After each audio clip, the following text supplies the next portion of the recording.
The crystal towers of Keth Prima reached into the purple sky like frozen lightning. Each tower pulsed with a soft blue light that showed the heartbeat of the greatest empire the galaxy had ever known. For 10,000 years, the Kethvari had ruled everything they could see among the stars. Commander Zeth-Kalar stood in the highest tower, looking out at the living ships that floated around his homeworld like giant jellyfish made of metal and flesh. His tall crystal body caught the light and threw it back in rainbow colors. Like all Kethvari, he could move things with his mind and speak to others without words. His people were perfect. They were the Alpha. The word Alpha was not just a name to them. It meant they were the best, the strongest, the smartest beings in all of space. In their long history, they had met 847 different types of thinking creatures on different worlds. Some tried to fight. Some tried to hide.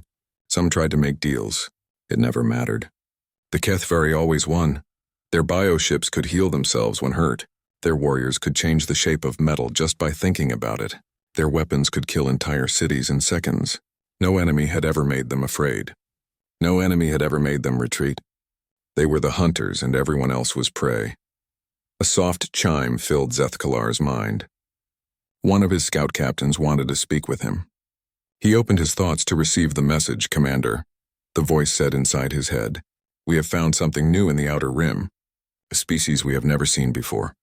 Zeth-Kalar felt a small spark of interest. New prey was always welcome. "Tell me about them." "They call themselves humans, Commander. Our long-range sensors show they use very basic technology, chemical rockets to move through space, simple nuclear power. They send messages using old electromagnetic waves." The commander almost laughed. "Another primitive species stumbling around in the dark. How many worlds do they control?" "That is the strange part, Commander. Despite their weak technology, they have spread to many star systems.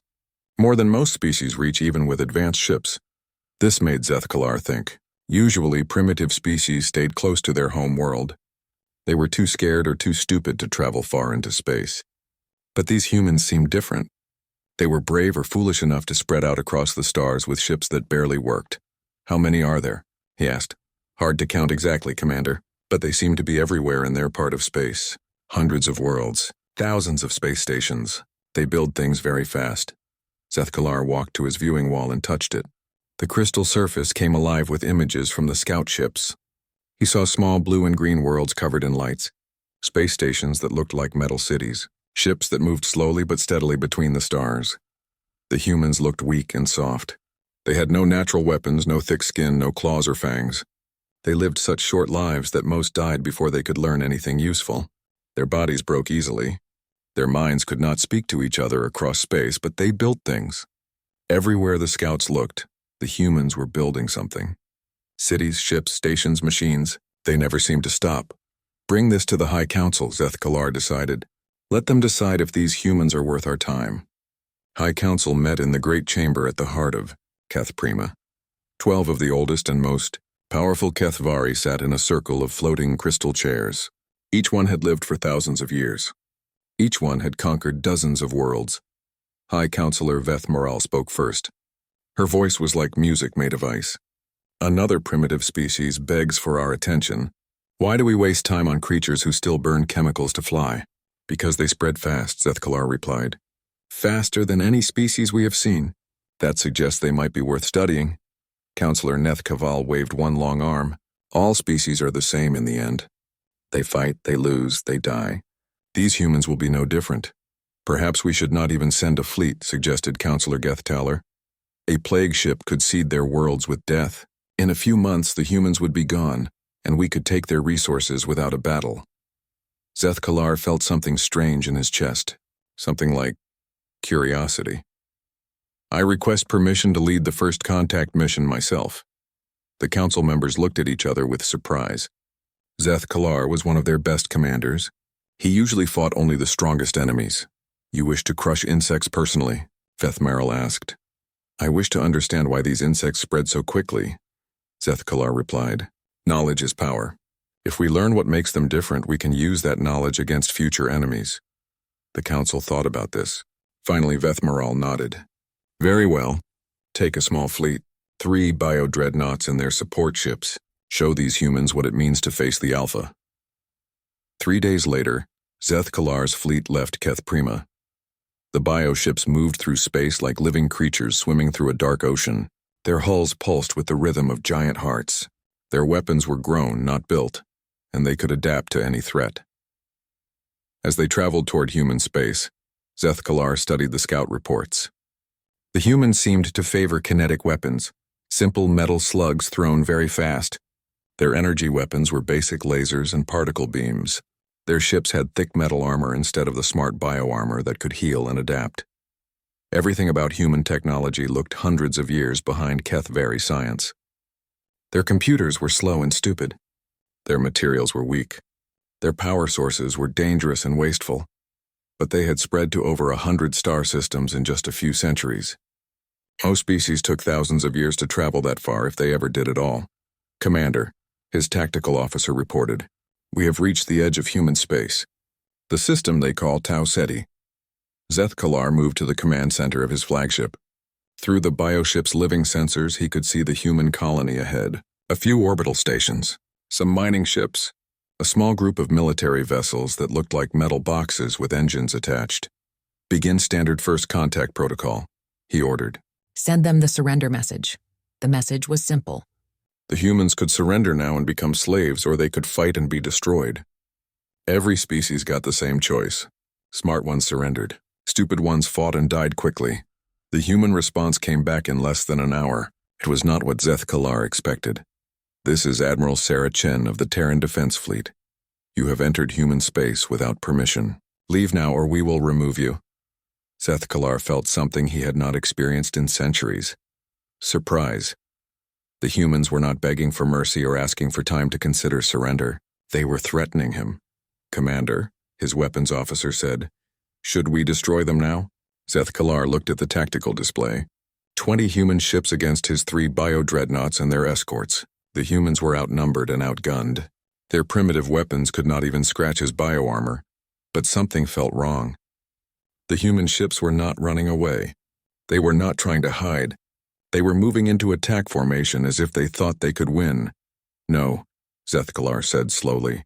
"I want to see what they will do. Prepare for battle, but wait for my command." He had conquered 847 species. This would be number 848.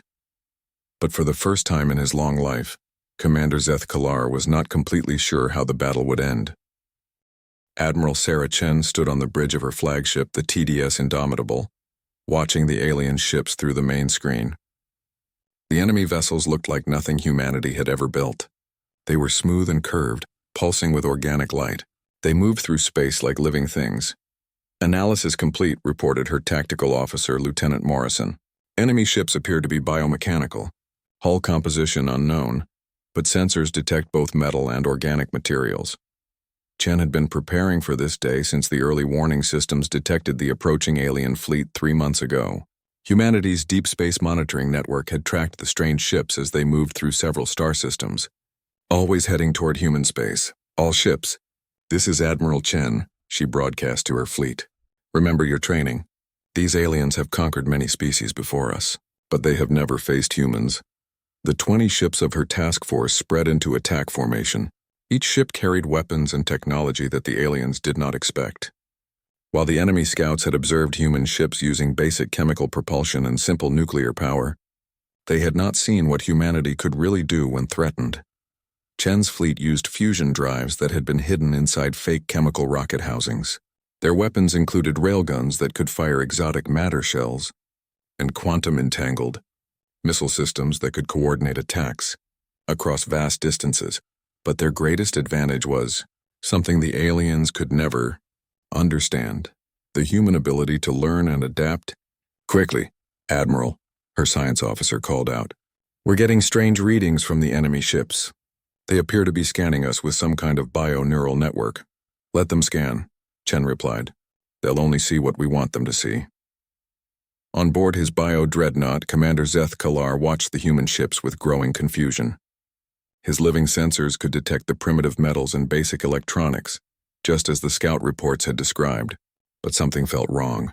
The human ships moved with too much precision. Their formation was too perfect, and they showed no fear at all. "Begin the attack," he ordered. "Target their command ship first." The bioweapons of his fleet came alive. Living cannons that could adapt to any defense fired streams of energy that could burn through any known armor. Biomissiles that could think and learn launched from hidden ports in the ship hulls. The energy beams struck the human ships exactly as expected. But instead of burning through their hulls, the beams seemed to bend and scatter. The human ships had shields that could redirect energy attacks. "Impossible," whispered Zeth Kalar's tactical officer. "Our sensors showed no shield generators." "The shields are built into their hull armor," Morrison reported to Admiral Chen.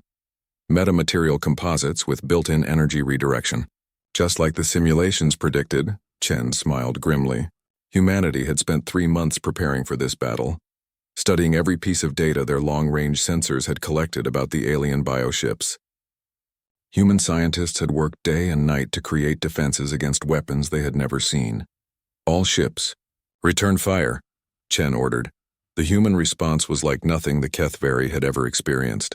Instead of simple projectile weapons, the human ships fired coordinated volleys of smart ammunition.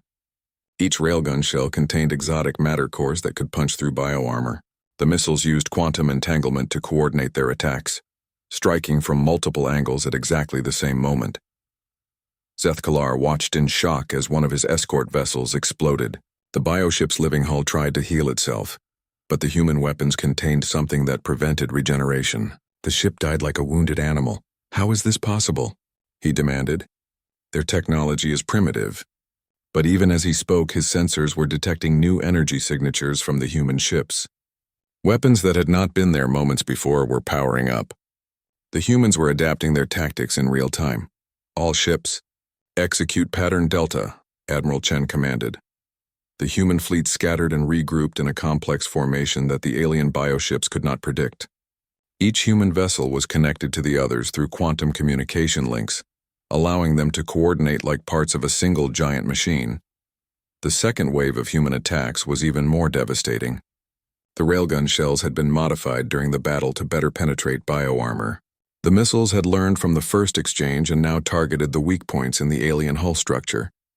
Another Kethvari ship died, its biosystems failing as human nanoweapons ate through its living components. "Commander," his weapons officer called out in panic, "the humans are not fighting like any species we have encountered. They learn from each exchange and improve their weapons." Zeth Kalar felt something cold in his chest. For the first time in his long life, he was experiencing doubt, but he was still Kethvari. He was still Alpha. "All ships, Adaptive Formation 7, he commanded. "Use pattern evolution tactics." The bioships changed their approach, letting their living systems adapt to the human weapons. Their hulls became harder where the railguns struck. Their energy weapons shifted frequency to better penetrate human shields. For a few minutes, it seemed like the battle might turn in favor of the Kethvari. Their biotechnology was learning how to counter the human attacks. But then something unprecedented happened. The human ships began to change too. "Admiral," Morrison reported with excitement in his voice, "the AI tactical network is showing new solutions. The enemy bioships have adaptive capabilities, but they follow predictable patterns." "Show me," Chen ordered. On the tactical display, the ship's artificial intelligence had mapped the alien adaptation patterns. The bioships improved their defenses, but they did so in ways that followed biological rules. The AI had found ways to exploit those rules. "All ships," Chen broadcast, "implement AI Tactical Package Gamma. Target biological weak points." The third wave of human attacks was surgical in its precision. Instead of trying to overpower the bioships, the human weapons targeted the connection points between living and mechanical systems. They disrupted the neural networks that allowed the ships to think and adapt. One by one, the alien escorts began to die. Not destroyed by overwhelming force, but killed by precise cuts that severed their ability to function as living creatures. Zeth Kalar's own dreadnought shuddered as human weapons found weak points in its bioarmor. Systems that had never failed before began to shut down. The ship's living brain was being attacked by something it could not understand or defend against. "Commander," his science officer reported in a voice filled with terror, "the humans are using weapons specifically designed to kill bioships. They studied our technology and created counters to it." "In 3 months?" Zeth Kalar demanded. "Impossible." But the evidence was all around him. His fleet was being systematically destroyed by an enemy that had somehow learned everything about HFY biotechnology and created specific weapons to counter it. The final blow came when one of the human ships launched a boarding party. Instead of sending soldiers, they sent mechanical drones that attached to his dreadnought's hull and began cutting through the bioarmor. They want to capture us, his tactical officer realized. Zeth Kalar understood the implications immediately. If the humans captured a bioship intact, they could study it, learn from it, improve upon it. All remaining ships, he ordered, retreat immediately. Do not let them capture our technology. But it was too late. The human drones had already breached the hull and were inside his ship, scanning and recording everything they found. As his damaged dreadnought limped away from the battle, Zeth Kalar looked back at the debris field where most of his fleet had died. In the wreckage, he could see human salvage ships already beginning to collect pieces of biotechnology. The humans had not just defeated him, they had captured the tools to become stronger. For the first time in 10,000 years of conquest, a HFY commander was returning home in defeat. And deep in his crystalline heart, Zeth Kalar felt a new emotion creeping in: fear. The High Council of Keth Prima did not believe the reports at first. Commander Zeth Kalar stood before the 12 ancient rulers, his crystal form still showing cracks from the battle damage his ship had taken. The healing chambers had repaired most of his injuries, but they could not heal his wounded pride. You claim that primitive humans destroyed an entire battle fleet? High Counselor Veth Moral's voice carried disbelief and anger. Impossible. 3 more fleets have been sent to human space, Zeth Kalar replied quietly. None have returned. The council chamber fell silent.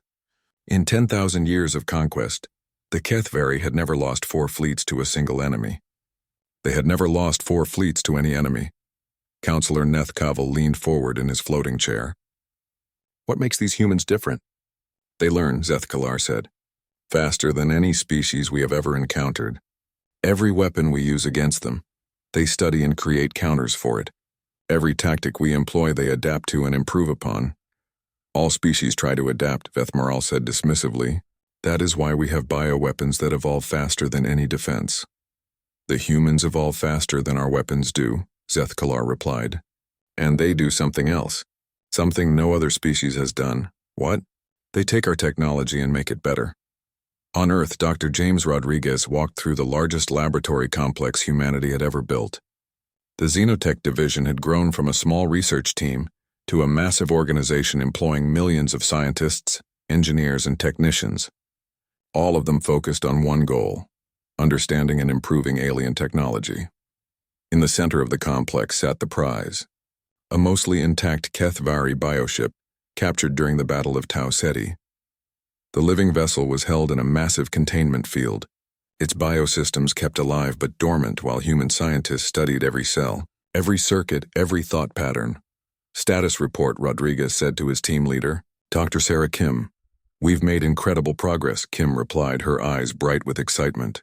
The alien biotechnology is more advanced than we initially thought, but it's also more limited.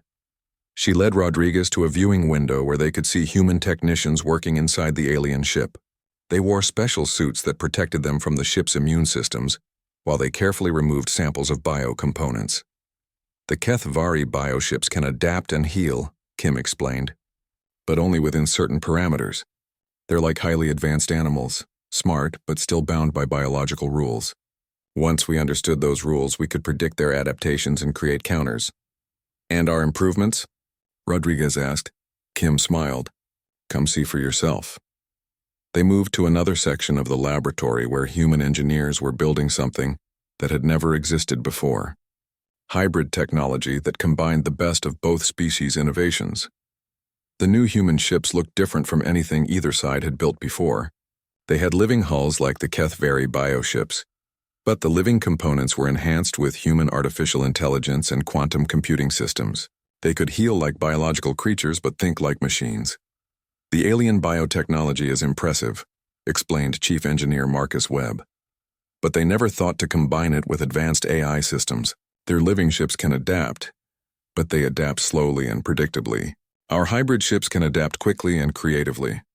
Rodriguez watched as technicians tested a prototype weapon system. It used HFY biocomponents to grow ammunition that could change shape and composition during flight. But human AI systems controlled the adaptation process, making the projectiles far more effective than anything the aliens had created. "How long until these new ships are ready for combat?" Rodriguez asked. "The first squadron is already in space," Webb replied.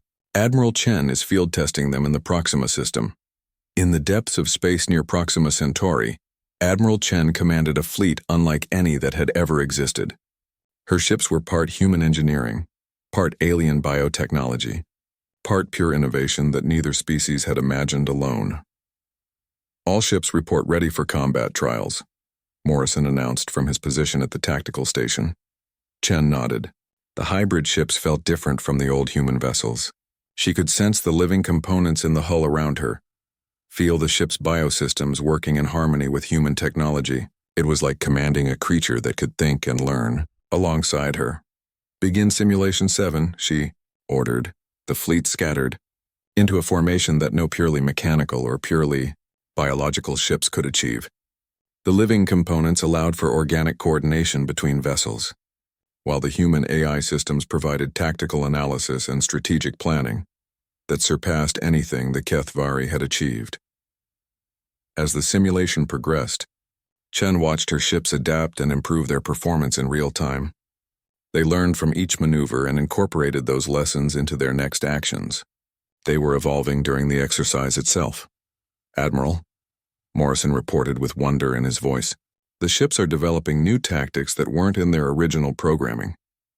"The biocomponents are learning from experience," Chen realized. "Combined with our AI systems, they're becoming more than the sum of their parts." 3 days later, the improved human fleet encountered another Kethvari force in the Ross 154 system. This time, Commander Zeth Kalar was not leading the attack. The High Council had sent Fleetmaster Heth Vortak, one of their most experienced warriors, with explicit orders to destroy the humans completely. Heth Vortak commanded 12 bio-dreadnoughts and their escort fleets, the largest Kethvari force assembled in centuries.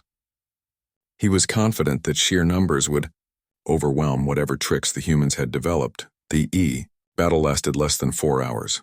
The hybrid human ships fought like nothing the Kethvari had ever encountered. They combined the adaptive capabilities of biotechnology with the precision of human artificial intelligence. They could heal like living creatures but coordinate like machines. They learned from every exchange and shared that knowledge instantly across the entire fleet. When Heth Vortak's bioweapons adapted to counter human tactics, the hybrid ships immediately developed new approaches. When his ships tried to use their superior numbers to overwhelm individual human vessels, the enemy fleet coordinated so perfectly that it fought like a single massive organism. But the most terrifying moment came when the human ships began to change during the battle itself. Their biocomponents absorbed damaged Kethvari technology and incorporated it into their own systems, becoming stronger with each passing moment. Fleet Master Heth Vortak watched in horror as his mighty dreadnoughts were systematically destroyed by an enemy force 1/10 the size of his own. The humans didn't just defeat his ships, they harvested them, taking the best components and technologies and adding them to their own vessels. Only 2 Kethvari ships escaped the massacre. Heth Vortak was not among the survivors. When news of the disaster reached Keth Prima, the High Council finally understood what they were facing. The humans were not just another species to be conquered. They were something new and terrifying, a species that became stronger by consuming their enemies' advantages. "They are like a plague," Counselor Geth Taller observed during the emergency session. "Everything they touch, they improve. Every battle they fight, they learn from. Every technology they encounter, they perfect. They took our bioships and made them superior to our own," Veth Morale said, her voice hollow with shock. "How is such a thing possible?" Zeth Kalar, the only commander to face the humans and return alive, spoke the truth they all feared to hear. "We called ourselves Alpha," he said quietly, "but we were wrong. The humans are not another prey species. They are the apex predator, and we have awakened them." The war that was supposed to last weeks had stretched into 2 years. For the first time in their history, the Kethvari were not expanding their empire. They were losing it. The Omega Protocol had never been used in the 10,000-year history of the Kethvari Empire. It was a weapon so terrible that even the Alpha had feared to unleash it. But as the human fleets pushed deeper into Kethvari space, capturing system after system. The High Council made their most desperate decision. High Counselor Veth Moral stood before the great weapon in the depths of Keth Prima. The Omega device was not built, it was grown. A massive biomechanical construct that pulsed with dark energy, fed by the life force of 1 million Kethvari volunteers over the centuries. The Omega Protocol will unmake matter itself, she told the assembled council. It will turn entire star systems into void. Nothing can survive it. Nothing can adapt to it. Counselor Nethkaval's crystal form flickered with uncertainty. If we use this weapon, we destroy everything in those systems. The resources, the planets, the potential for future expansion. The humans have already taken those resources, Veth Moral replied coldly. Better to deny them to our enemies than let them be turned against us. The first Omega strike hit the Vega system, where humanity had built one of their largest shipyards. The weapon tore through space-time itself, unraveling the atomic bonds that held matter together. In seconds, 3 populated worlds and thousands of human ships simply ceased to exist. The second strike destroyed the Altair colonies. The third eliminated humanity's forward bases in the Wolf 359 system. On Earth, the Unified Command received reports of the attacks with grim determination. Billions of human lives had been erased in moments. Entire worlds that had taken centuries to build were gone. President Maria Santos stood in the command center deep beneath the Rockies, surrounded by military leaders and scientists. The holographic displays showed the expanding zones of void where human systems used to exist. They're trying to break our will, Admiral Chen said via secure transmission from her flagship. They want us to surrender before they destroy everything we've built.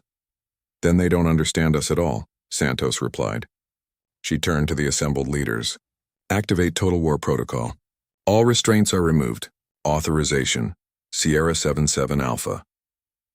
The message that went out to every human military installation, every colony, every ship was simple.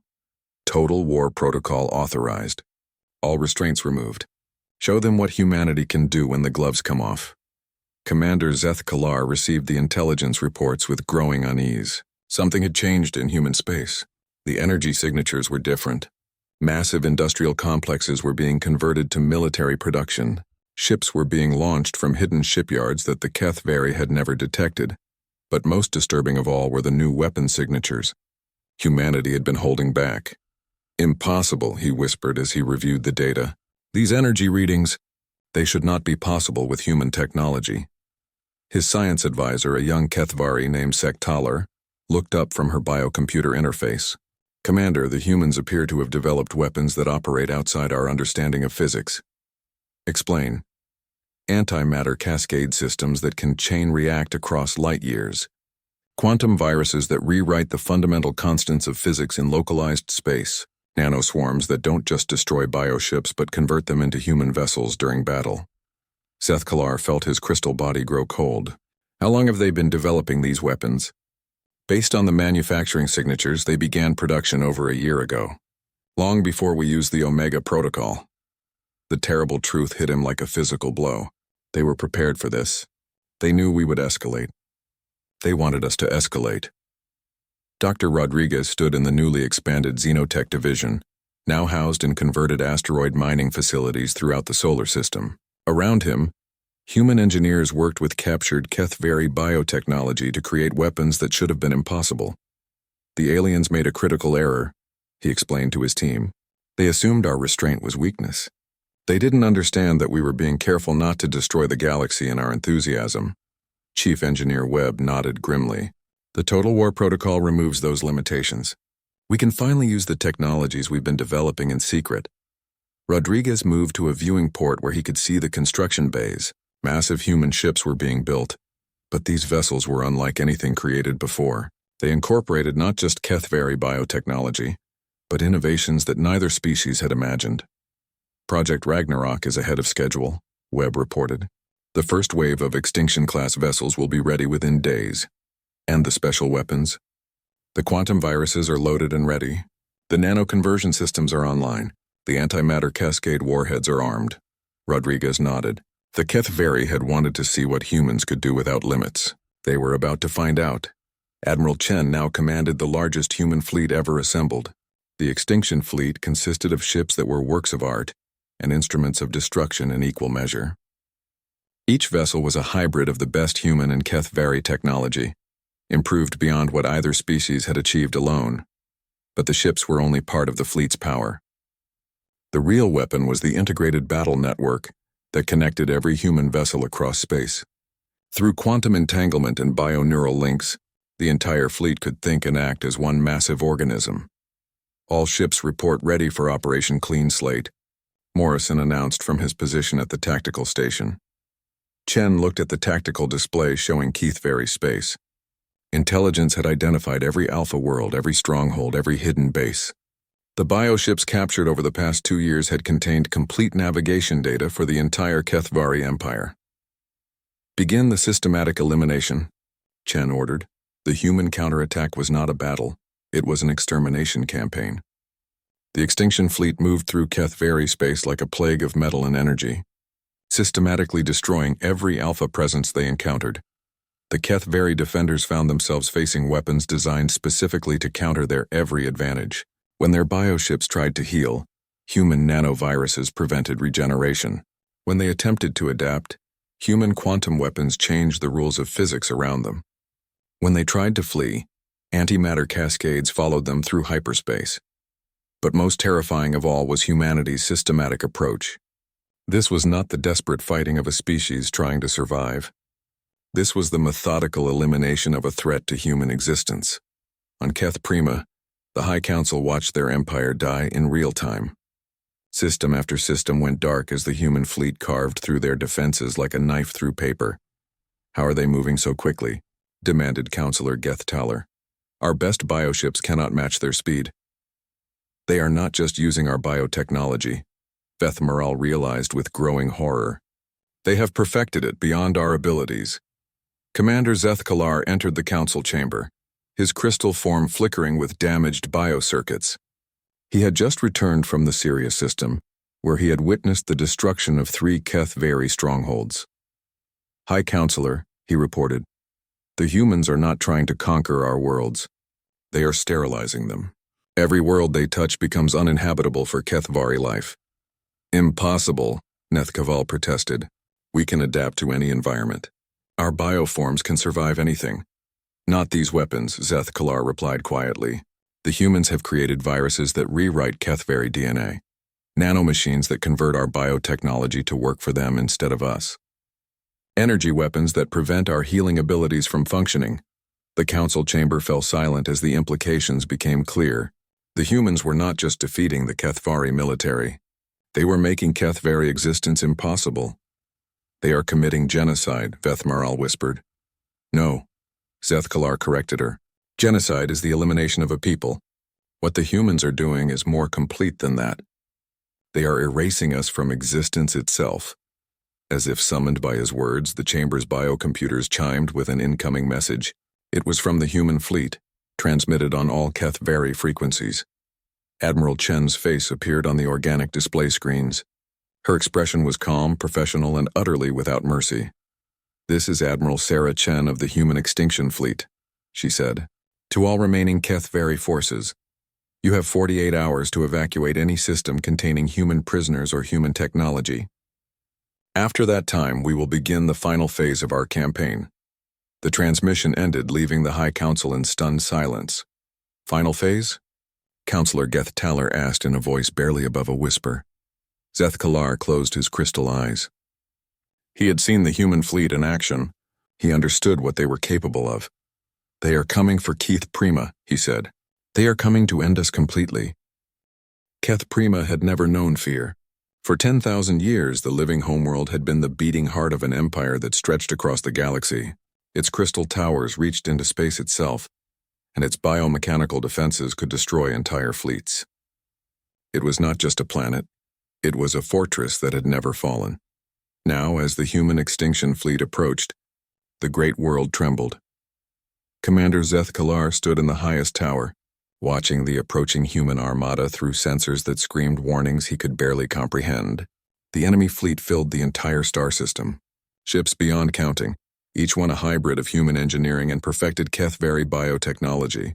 "How many?" asked High Counselor Vethmaral. her crystal form flickering with stress patterns. "Our sensors count over 10,000 capital ships," Seth Kalar replied quietly. "But they are not like the ships we first encountered. These vessels are—" He paused, searching for words. "They are perfect. The human ships moved through space with impossible grace. They had the organic beauty of Kethvari biovessels, but they shone with the precision of human engineering. Living metal hulls pulsed with quantum energy fields. Bio-neural networks sparked with artificial intelligence beyond anything either species had achieved alone. They took our technology," Vethmeral whispered, "and they made it divine." The final battle began not with violence, but with a message broadcast across all frequencies. Admiral Chen's face appeared on every screen, her voice speaking in perfect Kethvari language. "This is Admiral Sarah Chen to the High Council of Keth Prima. You have pursued a course of total war against humanity. We respond in kind. Surrender is no longer an option. Retreat is no longer possible. You chose to make this a war of extinction. We will finish what you started." The transmission shifted to show images that made the Kethvari Council gasp in horror. Every alpha world they had ruled was gone.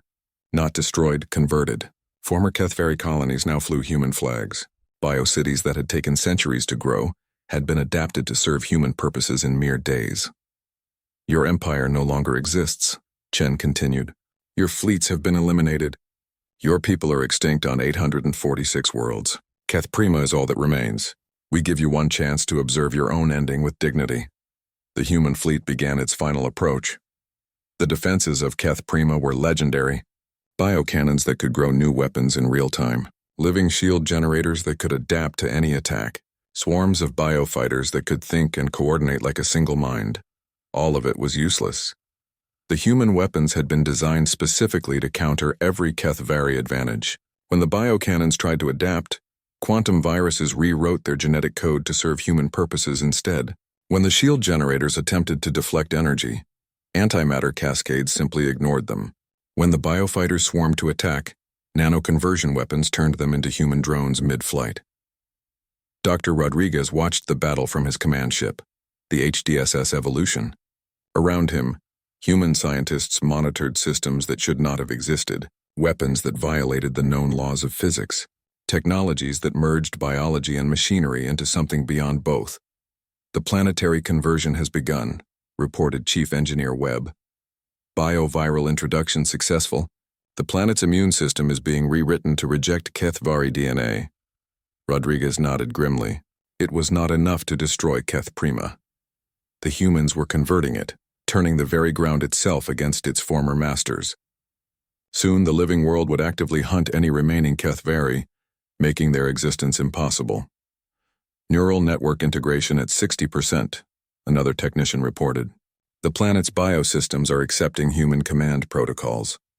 On the surface of Keth Prima, the crystal towers began to change. Biocircuits that had pulsed with Kethvari life energy for millennia now sparked with human neural patterns. The living buildings started to reshape themselves, their organic architecture flowing like water as human programming took control. Commander Zeth Kalar felt his homeworld dying around him. The bioelevators refused to carry Kethvari passengers. The air filtration systems began producing atmosphere toxic to his people. Even the ground itself was becoming hostile, secreting enzymes that dissolved Kethvari crystal structures. "The humans are not conquering our world," he reported to the High Council. "They are making it human." In the council chamber, the 12 ancient rulers watched their civilization end. The biocomputers that had served them for thousands of years now displayed human data. The organic walls, once a warm purple that reflected Kethvari thought patterns, now glowed with the blue-white of human neural activity. "This is impossible," Councillor Nethkaval protested, even as his crystal form began to show stress fractures from breathing the changing air. "A planet cannot be converted this quickly." "The humans are not bound by what we consider possible," Vethmeral replied. Her voice was growing weak as the atmospheric changes made it harder for Kethvari to survive. "They have mastered our biotechnology and enhanced it beyond our comprehension." Above them, the human fleet had entered the planet's orbit. But instead of bombarding the surface, they were deploying something else. Massive biomechanical structures that looked like flowers made of metal and flesh. As these structures made contact with Keth Prima's surface, the planet's transformation accelerated. Zethkalar watched through the tower's sensors as the final phase began. The human structures were injecting new genetic codes into the planet's biosystems. Keth Prima was not just being conquered, it was being evolved into a new form of life that could not support the species that had created it. They are making our world forget us, he realized. Soon, Keith Prima will not even remember that the Keith Very ever existed. The end came quietly. As the planetary atmosphere became completely incompatible with Keth Very physiology, the last members of the High Council gathered in their crystal chamber. Their biosystems were failing. Their crystal forms were beginning to crack and fade. 10,000 years, Vethmaral whispered, her voice barely audible. 10,000 years of empire, ended by creatures we thought were primitives. We were wrong about everything, admitted Counselor Geth Taylor. We thought being alpha meant being the strongest. But the humans showed us that being alpha means being the most adaptable. Zethkalar felt his crystal body beginning to dissolve as the air around him became poison. With his last strength, he activated the chamber's communication system and sent out a final message on all frequencies, hoping that somewhere in the galaxy, a few scattered Kethvari survivors might receive it. This is Commander Zethkalar, last of the High Command. To any of our people who hear this, do not seek revenge. Do not attempt to rebuild. The humans are not like other species. They do not just defeat their enemies, they ensure those enemies cannot exist. He paused, struggling to breathe. We called ourselves Alpha. We believed we were the apex predators of the galaxy. We were children playing with toys we did not understand. The humans are what Alpha truly means. The transmission ended as Zethkalar's crystal form finally cracked beyond repair. The last military commander of the Kethvari Empire dissolved into dust on the floor of a tower that no longer recognized his species. Admiral Chen stood on the bridge of her flagship as the transformation of Keth Prima completed. The bio-readings showed that the planet was now completely human-compatible. The atmosphere had been converted. The ecosystem had been rewritten. The very ground had been changed at the molecular level. Final sweep complete, Morrison reported. No Kethvari life signs detected anywhere in the system. Chen nodded. The war was over. Not just this battle or this campaign, but the conflict itself. There were no more Kethvari fleets to fight. No more Alpha worlds to conquer. The species that had ruled the galaxy for 10 millennia was extinct. Admiral, her communications officer called out, we're receiving surrender messages from 17 different species in former Kethvari space. They want to discuss terms for joining the Human Federation. Put them through to Diplomatic Corps, Chen replied.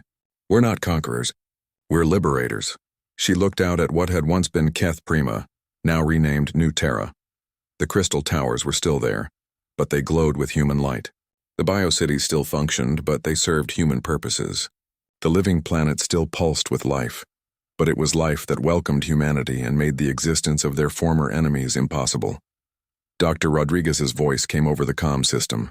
Admiral, the xenobiology team has finished their final analysis. We've confirmed that no Kethvari genetic material remains active anywhere in known space. The species is completely extinct. Understood, Chen replied. She turned to Morrison. Send a message to Earth. The galaxy is remarkably quiet now that the Alpha have stopped screaming. In the depths of space where Kethvari bioships had once patrolled, only silence remained. The species that had conquered 847 worlds had been erased from existence in less than 5 years after meeting humanity.